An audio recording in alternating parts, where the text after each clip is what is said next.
더드림교회 성도 여러분 반갑습니다. 안동영 목사입니다. 오늘 더드림 수요 신앙 강좌는 김유복 목사님의 책 광야를 걷고 있는 당신에게 세 번째 시간입니다. 오늘 제 3장의 제목은 불안과 진리입니다. 불안과 진리. 불안이 엄습할 때 하나님의 진리를 붙들라 라고 이렇게 소제목으로 달아주셨는데 그 말 그대로입니다. 우리가 불안이 엄습할 때가 있어요. 근데 그때 어떻게 그 불안을 극복하고 이겨낼 수 있느냐, 정복당하지 않고 정복할 수 있느냐, 하나님의 진리, 그 진리의 말씀에 붙들어야 된다. 그리고 말씀이 사실 우리를 붙들어 줘야죠. 오늘 불안과 진리에 대해서 같이 말씀을 나누도록 하겠습니다. 여러분, 불안하시죠? 불안. 불안하지 않은 사람들이 있긴 있습니다. 성격상 별로 걱정도 없고 근심도 없고 불안하지도 않은 심플한 성격들이 있지만 대부분의 사람들은 현대인들은 다 불안한 것 같습니다. 미래가 확실하지 않거든요. 그리고 이런 치열한 경쟁 사회 속에서 살다 보면 경쟁에서 뒤처지지 않을까, 안전한 기반 같은 게 없고 언제든지 이렇게 쌓았던 것이 무너져 버리지 않을까라는 생각 때문에 우리는 늘 불안합니다. 무너져 버리면 어떻게 됩니까? 사랑받지 못하는 거죠. 인정받지 못하는 거죠. 그런 마음에 늘 불안한 것이죠. 여러분, 우리가 어떤 신분이나 지위가 결정되어 있던 옛날 시대에 있지 않습니까? 뭐 조선시대도 이게 양반, 쌍놈, 이런, 아예 지위가 정해져 있죠. 중세시대 때도 마찬가지입니다. 그냥 자기가 맡겨진 그 지위 가운데 신분으로 그냥 열심히 살아가면 됐었어요. 그래서 그런 시대, 옛날 사회는 지금보다는 오히려 불안하지 않았다라고 말을 합니다. 지금 현대 세상은 더 불안해요. 왜요? 자신의 능력으로 지위를 획득해야 되기 때문에 그런 것이죠. 특히 자본주의 사회에서는 자신이 사랑받을 가치가 있는 자라는 것을 증명해내야 되는 것이 어떻게 증명합니까? 경제적인 능력이라는 단 한 가지 척도로 증명해야 되는 것이죠. 결국 부자여야 돼요. 돈이 최고입니다. 돈을 많이 못 번다, 가난하다, 그러면 그냥 돈이 좀 없는 정도가 아니고 그 사람의 존재 자체가 아주 무능력하고 또 무책임하고 게으르고 또 부자들의 도움으로만 살아갈 수밖에 없는 비천한 존재라고 낙인 찍히게 되는 세상이거든요.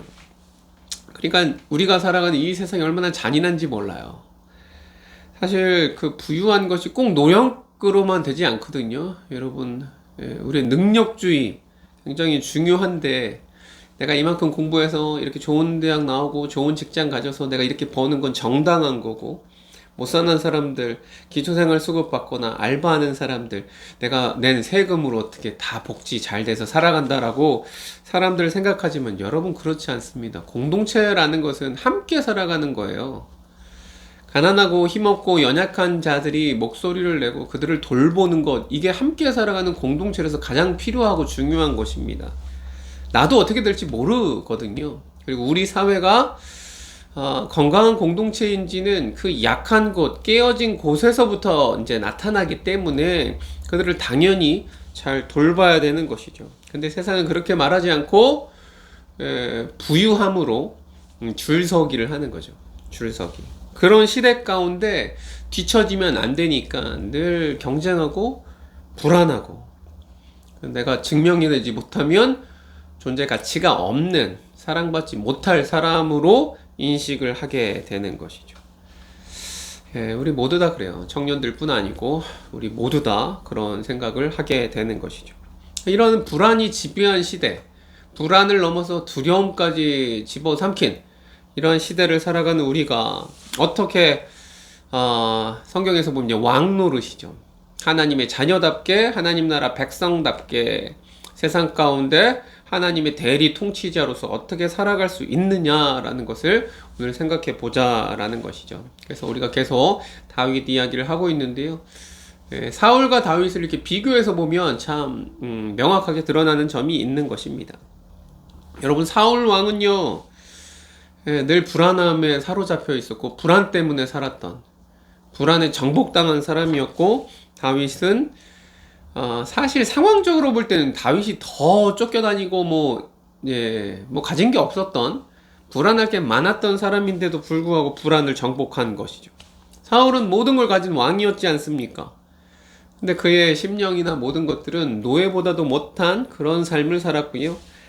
다윗은 모든 것이 불확실한, 늘 광야에서 살고 막 도망도 다니고 구울에서 살고, 진짜 다른 나라 왕한테 가서 미친 체 하면서 자기 목숨을 이렇게 연기하며 구걸하는, 그렇게 살았지 않습니까? 그러나 그런 광야 같은 인생에서도 왕 같은 존재로 살아갔더라라는 것이죠. 그 차이를 우리가 잘 깨닫는다면 우리는 불안한 시대를 잘 살 수 있을 것입니다.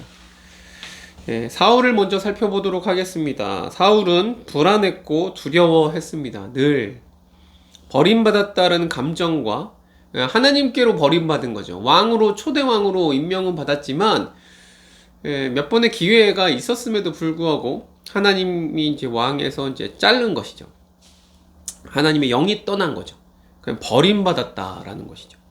그리고 미래에 대한 두려움, 이제 자기 왕이 이제 안 되는 거니까 다윗이 내 자리를 뺏을 것 같은 이런 미래에 대한 두려움이 사울의 마음을 사로잡았었습니다. 성경은 하나님이 부리신 악신이 사울을 사로잡았다라고 말합니다. 그래서 고통스럽게 한다. 아주 번민케 하는 거죠. 고통스럽게 하는 것이죠. 하나님이 뭐 악신을 부려서 막 그렇게 했다라기보다 성격적 표현이니까 제가 볼 때는 하나님이 사울의 그런 망가진 상태, 강팍한 마음, 그러한 상태를 그냥 내버려 두시는 거예요. 사실 하나님이 내버려 두는 게 제일 무서운 거거든요. 하나님이 내버려 두셨고, 또 사울은 잘 돌이켜야 되는데 기회가 있었음에도 불구하고 회개하지 않고 자신의 마음을 그 상태로 방치했기 때문에 악신이 들렸다라고 했지만 막 귀신 들렸다 이런 것이 아니고, 아무튼 하나님이 없는 정말 피폐한 그런 상태가 되었다라는 것입니다. 처음부터 그러진 않았어요. 여러분, 사울이 처음에 왕 됐을 때 굉장히 겸손했습니다. 사실 좀 겁도 많았고요. 사울 왕 이렇게 뽑을 때, 제비 뽑아서 이렇게 올 때도 어디 숨어 있었어요. 키는 막 다른 사람들보다 이제 어깨, 머리 위까지 굉장히 컸다. 그러니까 등치가 되게 좋았고 아주 잘생겼습니다. 핸섬한. 유능했습니다. 전쟁에서도 이겼고요. 또 너그러웠어요. 자기를 이렇게 뭐라 하는 사람들도 처음에는 굉장히 이렇게 포용하는 그러한 면이 있었습니다. 그게 사울이었어요. 근데 사울이 에게는 치명적인 약점이 있었는데, 그것은 사람을 지나치게 의식했다라는 것입니다. 그의 외모와 달리 그의 내면은 아주 허약했었습니다. 사람을 너무 지나치게 의식해서 결정적인 실수를 하는데, 첫 번째 사건은 이제 길갈에서 블레셋과의 전투입니다. 근데 사무엘 선지자가 빨리 안 오는 거예요. 제사를 드리고 이제 해야 되는데. 사실 전력상으로나 뭐나 제비가 안 되거든요. 그러니까 불안한 마음이 있어도 하나님을 신뢰했어야 되는데 막 불안하니까 어떻게 해요? 사무엘을 기다리지 않고 스스로 제사장의 역할을 자처하면서 감행하면서 제사를 드리게 되는 것이죠. 그게 첫 번째 사울이 결정적으로 실수한 것입니다. 사실 전쟁은 쪽수로 하는 게 아니고 전략으로 뭐 무기로 하는 게 아니고 하나님이 하시는 거거든요. 그러니까 하나님 신뢰하는 것보다 불안한 마음 때문에 아무튼 결정적인 실수를 하게 되는 거죠. 전쟁하기 전에. 또 전쟁한 후에도 잘못한 일이 있었는데요. 아말렉과의 전투 후에 하나님의 대리자로서 이제 전쟁을 하는 것 아닙니까? 아말렉은 진짜 이게 나쁜 놈들입니다. 그래서 진멸하라 그랬어요. 다 죽여야 되는 거예요. 뭐 남겨두면 안 되는 거예요. 근데 이 사울이 아말렉과의 전투에서 이겼으니까 얼마나 좋겠어요. 승리의 기쁨에 돛이 되었는지 뭐 하여튼 너그러움을 보여주고 싶었는지 아말렉의 왕 아각 왕을 살려뒀어요. 그리고 또 좋은 이런 가축들 중에서 좋은 것들은 뭐 제사 드린다라고도 하고, 또 같이 했던 이제 군인들도 있으니까 아무튼 그런 것들을, 좋은 것들을 살려둔 것이죠. 나중에 사무엘이 와서 엄청 꾸짖고 아가 왕도 죽이게 되는 것입니다. 여러분, 이렇게 큰 실수를 하는, 결정적인 이런 실수들을 하는 이유가 무엇이냐? 사울이 첫째는 이제 탐욕 때문에 그런 것이고, 두 번째가 더 큰데 그것은 함께한 군인들에 대한 두려움 때문이었다라는 것이. 그래서 사무엘한테 그렇게 변명해요. 군인들 때문에 두려워서 그렇게 했다라고. 여러분, 군인들을 두려워하면 안 되죠. 사람을 두려워하면 안 되죠. 하나님이 더 두렵죠. 근데 핑계 대는 것이죠. 핑계. 그러니까 사울 왕은 참 처음엔 괜찮았으나 점점점 망가져요. 결정적으로 실수를 해요. 근데 계속 돌이키고, 잘못할 수 있죠. 근데 회개하고 주님 앞에 돌이켜야 되는데, 사실은 돌이키지 않고 그렇게 마음을 방치해뒀다라는 것, 이게 결정적인 잘못인 것입니다. 여러분, 이스라엘 왕은 하나님의 뜻을 왕으로서 잘 실현하도록 하는 것이 이스라엘의 왕입니다. 때로는 강단 있게 원칙대로 이렇게 딱 지켜야 될 때가 있는 것입니다. 근데 사울은 곧잘 휘둘리는 것이죠. 사람들을 더 두려워하고 사람들 눈치를 보고 인정받길 바라고, 그런 것이죠. 그게 하나님으로부터 버림받은 이유가 되는 것입니다. 또 자기 잘못을 깨닫고도 잘못했다고 말했어요. 근데도 사무엘한테 그래도 내가 왕이고 뭐 사람들도 있으니까 같이 가자고 막 이렇게 말하는 거 보면 진짜 마음으로 변화되려고 애쓰는 모습은 없었다. 죄책감만 느끼면 뭐합니까? 후회로 끝나면 뭐합니까? 회개로 나아가야 되는데 회개하지 않고 거기서 멈추는 것이죠. 그래서 사울은 평생 동안 어떤 불안과 또 이런 우울감, 또 두려움에 시달렸고, 나중에 악신이 들려서 번민했고요. 이제 너무너무 괴로운 거죠. 그리고 아주 그 블레셋과의 전쟁에서 큰 공을 이룬 다윗을 자기 자신의 어떤 미래, 왕좌를 위협할 사람으로 보고 다윗을 막 죽이려고 몇 번이나 창도 좀 던지고요. 막 난리 부리는, 점점 미치광이가 돼 가는 것이죠. 왜 그렇습니까? 그러니까 하나님을 의지하지 않아서 그래요. 사람을 생각하고. 그러니까 여러분, 사울을 보면 늘 불안과 두려움으로 사는 것이죠. 어떻게 살아가는 삶의 동기가 불안과 두려움이었어요. 근데 그의 삶은 그렇게 살면 안 되는 것이죠. 하나님께 받은 어떤 소명, 사명, 또 비전으로 살아야 되는데, 불안을 제거하기 위해서, 또 자기의 두려움을 극복하기 위해서 스스로 어떻게 뭘 해보려고 하는 그런 것으로 살아가니 인생이 점점점 더 망가지더라. 여러분, 우리도 마찬가지입니다. 사실 많은 성도들도, 예수를 믿는 교회 다니는 분들도 어때요? 하나님이 주신 소명과 비전을 위해 살아야 되는데 그렇게 살지 못하고 불안을 제거하기 위해서 늘 살아가는 분들이 얼마나 많습니까? 다양한 불안들이 있죠. 사랑받지 못할 것 같은 불안함, 미래에 대한 불안함, 홀로 남겨질 것 같은 불안함, 두려움, 또 가난함과 또 질병 같은 것들이 늘 우리를 불안하고 두렵게 만드는 것입니다. 그러면 그럴수록 그 불안을 해소하기 위해서 열심히 전력 질주해서 달려가는 것이죠.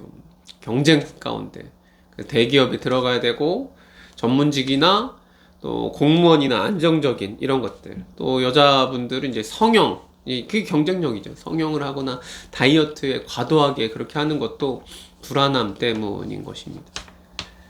이게 참 불안해요. 불안해. 그 불안함이 있다라는 것은 인정해야 됩니다.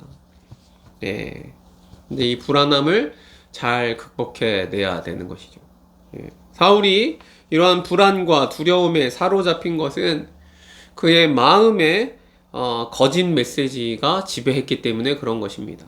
사무엘상 18장 7절에 보면 사울이 죽인 자는 천천히요 다윗은 만만이로다 라고 하는 여인들의 노랫말 가사가 나옵니다.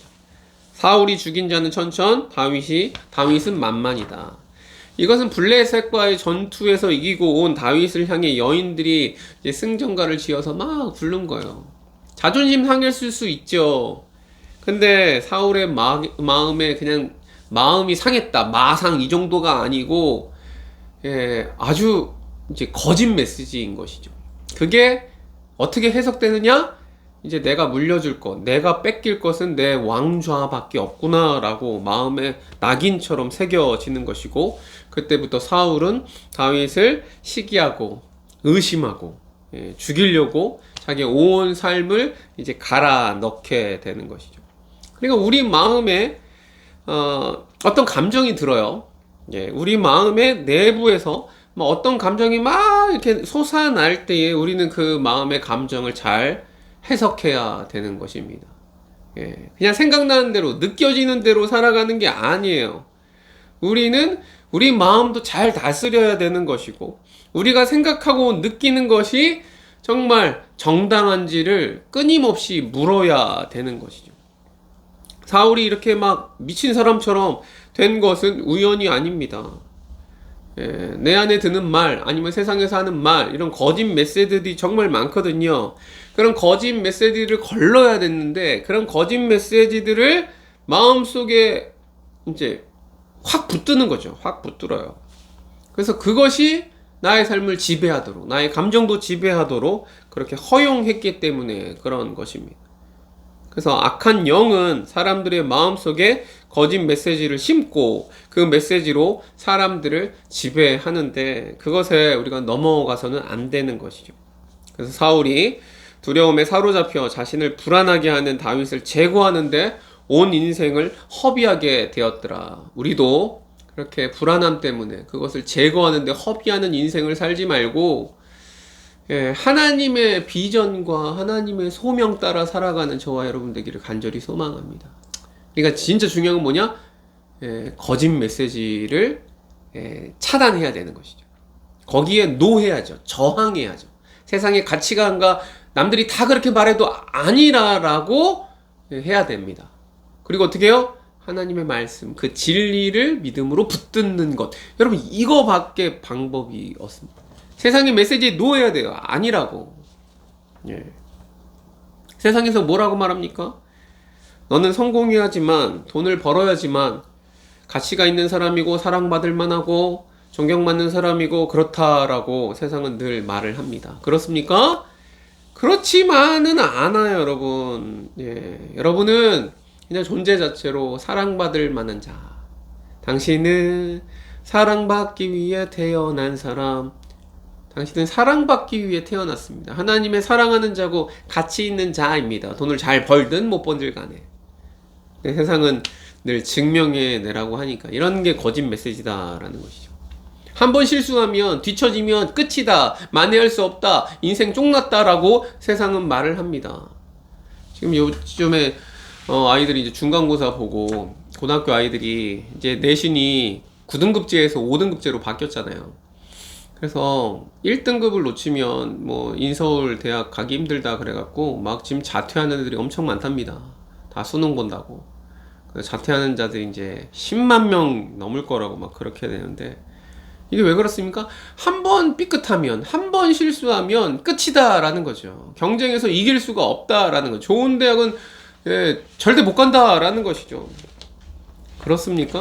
여러분, 인생이 전부가 아니잖아요, 대학이. 실수해도 된다라는 사회가 되게 안전한 사회, 뭔가 도전해 볼 수 있는 사회인데, 우리 세상은 늘 우리가 뒤처지면 안 된다라고 말을 하는 것이죠. 돈이 많아야지만 행복하다, 이런 말도 거짓 메시지인 것입니다. 더 많이 소유하고 더 많이 소비해야 나는 더 행복해진다라고 말하지만, 여러분, 소비하는 게 행복이 아닙니다. 오히려 내가 가진 것을 자족하고 감사하고 나눌 줄 알아야 행복하다라고 성경은 말하지 않습니까? 네 스스로 너 자신의 구원자가 되라 라고 뭐 말을 하지만, 그렇습니까? 우리 인생은 연약한데. 또 이런 말들도 있죠. 뭐 여자가 뭘 할 수 있겠어, 커서 빨리 시집이나 가, 막 이런 말들이 있어요. 요즘은 뭐 잘 안 하겠지만 옛날에 그런 말들 많았습니다. 이런 것들, 이런 말들이 거짓 메시지가 되어서 우리 마음속에 박히고 그것대로 살아간다면 우리는 늘 불안함과 두려움으로 사울처럼 살게 될 것이다 라는 것이죠.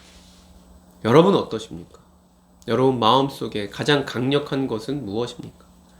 예, 지난주 주일 설교처럼 여러분 마음속에 새겨진 헌법은 무엇입니까? 가장 중요한 법은 뭐예요? 예, 그게 세상의 메시지가 아니길 간절히 소망합니다. 오직 하나님의 말씀만, 진리만 붙들기를 바랍니다. 그래서 불안을 내쫓고 거짓 메시지를 대체할 수 있는 유일한 방법, 그 비결은 단 하나인데 바로 하나님 안에 거하는 것입니다. 하나님 안에 거한다. 예. 하나님 안에 거하며 하나님의 말씀, 진리의 말씀을 붙드는 것입니다. 그때에 우리의 불안, 두려움은 사라질 것입니다. 다윗은 실제로 얼마나 불안한 삶을 살았어요. 언제 사울이 와서 죽일지 모르잖아요. 군대가 막 그냥 이잡듯 광야. 여러분 거기 광야가 넓지 않아요, 여러분. 진짜 손바닥만한 땅이에요. 거기서 뭐 도망가서 숨을 데도 별로 없어요. 근데 하나님이 지켜주시는 것이죠. 하나님을 의지할 수밖에 없어요. 불안해 죽겠는 거예요. 근데도 다윗은 수많은 시편을 지으면서 그 광야에서 더욱더 영성이 깊어져요. 시편 131편 2절에서 3절을 보면 이렇게 말합니다. 실로 내가 내 영혼으로 고요하고 평온하게 하기를 젖된 아이가 그의 어머니 품에 있음 같게 하였나니 내 영혼이 젖된 아이와 같도다. 내 영혼이 젖된 아이와 같다. 이스라엘아 지금부터 영원까지 여호와를 바랄지어다. 지금부터 영원까지 여호와 하나님을 바래라, 의지해라, 신뢰해라 라고 말하는 거죠. 젖된 아이처럼 엄마 품에 안겨서 얼마나 평온한 상태입니까? 지금 상황은 평온하지 않다니까요. 근데 그 불안함이 사로잡히는 것이 아니고 하나님 안에 있고 말씀을 딱 붙으니 상황을 뛰어넘는 이런 평온한 마음이 되는 것이죠. 다윗은 그 어려운 상황에서도 하나님을 의지하기로, 신뢰하기로, 하나님만 바라기로 결단한 것입니다. 그는 불안과 두려움이 엄습해오는 광야 같은 삶을 살면서도 끊임없이 하나님을 찬양하고 예배하고 경배하고 계속 그렇게 한 것이죠. 네. 그 방법밖에 없습니다. 여러분 세상의 거짓 메시지는 우리를 자꾸만 죽여요. 질식사하게 만들어요. 아주 죽여요. 근데 하나님의 말씀은 우리를 살게 하시는 것이죠. 네. 다윗은 원수들에게 애워싸여 갈 바를 알지 못할 때 주님께 길을 묻는 것이죠. 어떻게 할까요? 기도하는 것이죠.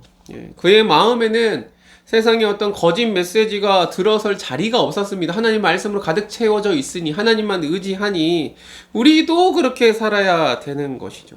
예. 다른 방법이 있습니까? 있으시면 그렇게 말씀해 주세요. 저한테. 저도 그렇게 좀 살게. 세상의 메시지는 사망이 쏘는 독 묻은 화살과 같습니다. 우리는 그 화살을 수도 없이 맞아요. 해독제를 먹어야 돼요. 그 해독제는 유일합니다. 오직 하나님의 말씀이죠. 하나님의 말씀으로 사셔야 됩니다. 매일 말씀을 필사하든 읽으시든 묵상하든 여러분 말씀으로 사셔야 됩니다. 근데 주일날 한 번 한 40분 정도 되는 설교잖아요. 그거 듣고 어떻게 일주일을 살아냅니까? 버팁니까? 여러분 해독되지 않고 죽어요. 진짜로 점점점 죽어요. 세상에 그 독 묻은 화살에 하나님의 말씀만이 우리를 살립니다. 매일 하나님 말씀을 읽으시고 묵상하시고 기도하셔야 여러분 불안과 두려움과 이런 것에 지배당하지 않고 하나님 주시는 은혜와 평강 가운데 살아갈 수 있는 것입니다. 예. 저도 마찬가지입니다. 우리 교회 개척하고 이렇게 9년째 예. 남들이 볼 때는 뭐 맨날 이렇게 개척교회 성도는 늘지도 않고 오히려 줄어드는 것 같고 예. 남들 알아주지도 않고 그 얼마나 불안해요. 예. 내가 무가치하게 느껴지고 교회 크기처럼 내가 작은 목사 같고 큰 교회 목사님은 막 이렇게 능력 있어 보이고 막 이러면 마음이 막 쫄리죠. 사실 막 무너지죠. 불안하고 내가 언제까지 목사할 수 있을까 막 이렇게 생각되는 거죠. 그렇게 불안할 때마다 어떻게 돼요? 아니, 말씀을 봐야 돼요. 세상에서 판단하는 게 중요하지 않고 하나님이 판단하는 게 중요한 거예요. 교회 크기로 교회를 건강함을 바른 교회를 판단하는 게 아니고 하나님이 우리 교회를 보는 거죠. 우리 성도들을 보는 거죠. 얼마나 하나님의 말씀으로 살아내며 건강하게 교회를 이뤄가느냐 이걸 보는 거죠. 예. 그래서 여러분 말씀으로 살아야 되고 말씀이 우리를 붙드셔야 됩니다. 안 그러면 그 불안함에 살 수가 없는 것입니다. 오늘 아침에 이제 밥 먹으면서 잠깐 텔레비를 봤는데 며칠 전에 했던 그 뉴퀴즈 그 하더라고요. 유재석 씨가 이제 인터뷰하는 거지 않습니까? 거기에 정일영 씨라고 요즘 뭐 방송에 나오는 분이더라고. 인하대 초빙 교수가 됐대요 이번에. 65세니까 은퇴할 나이죠 사실. 근데 한 달 은퇴 이제 한 달을 남겨놓고 초빙 교수가 된 거예요. 원래 프랑스 유학을 10년 동안 하고 온 사람인데 인하대 출신이고 여러 시간 강사를 막 한 사람인데 사실 우리나라에서 교수 되기가 하늘의 별 따기 아닙니까? 그러니까 시간 강사로 30년을 버틴 분이에요. 교수 되기 너무 힘들죠. 근데 교수가 됐어요. 초빙 교수가 드디어 65세. 그다음에 매년 이제 교수를 이제 계약하듯 갱신 이제 연장을 할 수 있고, 뭐 70세 그 이후까지도 이제 학교에 따라서 다르게 된다라고 하는데 참 그분이 말하더라고요. 이 보따리 장수라고 시간 강사, 대학교 시간 강사가 얼마나 파리 목숨이고 공부는 많이 하고 와도 뭐 자리가 없으니 교수가 아닌 거죠. 그냥 시간 강사 알바하는 것처럼 불안하고 비참하고 그런 삶을 버텨낼 수가 없다고. 너무 박봉이기도 하고 그렇게 30년을 버텨온 거죠. 그래서 자기가 공황장애도 생겼고 막 불안하고 초조하고 그랬다라고 하더라고요. 그래서 이제 유튜브 그 침착맨이라고 하는 유튜브가 갑자기 이제 떡상하면서 유명해지고 방송에도 나오고 이래 돼갖고 아무튼 초빙 교수가 됐다라고. 그 개인적으로 보면 뭐 잘 된 거죠. 너무너무 잘 된 거죠. 제가 말하려고 하는 건 모두 다 뭐 유학을 가서 박사학위를 따면 뭐합니까? 모두 다 불안해요. 모두 다 정말 힘들어요. 어떻게 잘 되리라는 보장이 없어요. 그때 어떻게 이겨낼 겁니까? 30년을 버틴 것도 대단하지만 와 저보고 30년 버티라고 못 버틸 것 같아. 야 그거 어떻게 하냐. 근데 우리에게는 우리 인생을 맡길 든든한 백이신 우리 하나님이 있는 것이죠. 여러분 하나님께 우리의 삶을 맡기십시오. 이거 그냥 말로 그냥 맡기세요 뭐 이런 미사 여구가 아닙니다. 그런 말이 아니고 진짜로 여러분의 인생을 하나님께 맡기십시오. 의지하십시오. 그런 광야 같은 곳에서 쫓기고 원수로부터 사방에서 막 이게 우겨쌈을 당할지라도 우겨쌈을 당하지 않아요. 하나님을 믿으십시오. 말씀을 붙드십시오. 그럼 불안한 세상, 두려운 세상에서도 광야에서도 왕노릇하며 왕같이 살아갈 수 있는 것입니다. 하나님은 우리가 불안에 지배당하는 대신 우리가 하나님의 말씀에 붙들려서 하나님의 자녀답게 또 사랑하며 살기를 원하신 것입니다. 다윗은 악신에 괴로워하는 사울을 위해 수금을 연주했습니다. 다윗이 뭐 이렇게 시도 많이 지었지만 훌륭한 음악가이기도 하는 거죠. 수금, 하프 같이 생긴 건데 그것을 막 이제 연주하면서 사울이 막 힘들 때 그렇게 연주를. 근데 막 또 그러다가 정신이 또 온전해지고 그러면 또 막 창 던지고 참 힘든 거죠. 그러니까 다윗이 사울을 이렇게 대면하면서 느꼈을 거는 뭡니까? 그에 대한 연민이죠. 긍휼함이죠. 분명히 그런 것을 느꼈으면 다 가져도 저렇게 잠도 못 자고 내가 수금을 켜줘야 안정되고 자고. 그래서 불안에 떠는 우리지만 세상 사람들은 더 불안하거든요. 불안에 떠는 그런 사람들을 위하여서 우리가 할 수 있는 일은 무엇이냐, 여기 책에 보면 불안한 영혼을 위해 수금을 연주하는 것이다 라고 말을 합니다. 이제 설교의 적용 마지막 부분인데요. 불안에 떠는 영혼들을 위해 수금을 연주하자. 연주하자. 하나님이 다윗을 이끌어 불쌍한 사울을 위해 수금을 연주하게 하셨듯이 우리 예수 믿는 자들도 동일한 부름을 받은 것이죠. 이 세상의 불안한 영혼들을 위해 자신만의 수금을 연주하는 것이다. 삶의 연주죠. 삶의 연주. 다윗은 왕으로 기름 부음 받았잖아요. 왕으로. 그렇다고 바로 왕 된 게 아니에요. 그가 처음 왕으로 되고 나서 시작한 일을 온 세상을 막 바꾸는 일이 아니고 상처 입은 가련한 한 영혼 불쌍한 사람이죠. 그 사울을 섬기는 것이었습니다. 여러분, 한 사람을 사랑하지 못하면서 어떻게 세상을 바꿀 수 있겠습니까? 상처 입은 한 사람부터 사랑해야 되는 거죠. 예. 테레사 소녀가 그랬죠. 온 세상을 어떻게 사랑해요? 그냥 내 자기 앞에 있는 한 사람씩 안는 거죠. 끌어안는 거죠. 사랑하는 거죠. 한 사람 한 사람씩 그렇게 하는 거예요. 마찬가지입니다. 우리도 상처 입은 사람 한 사람을 사랑하는 것이죠. 그를 위해 우리의 삶을 연주하는 것이죠. 예. 여기서 그리스도인의 선한 영향력이 나오는 것입니다. 예. 여러분, 영향력은 어떻게 미쳐지게 됩니까?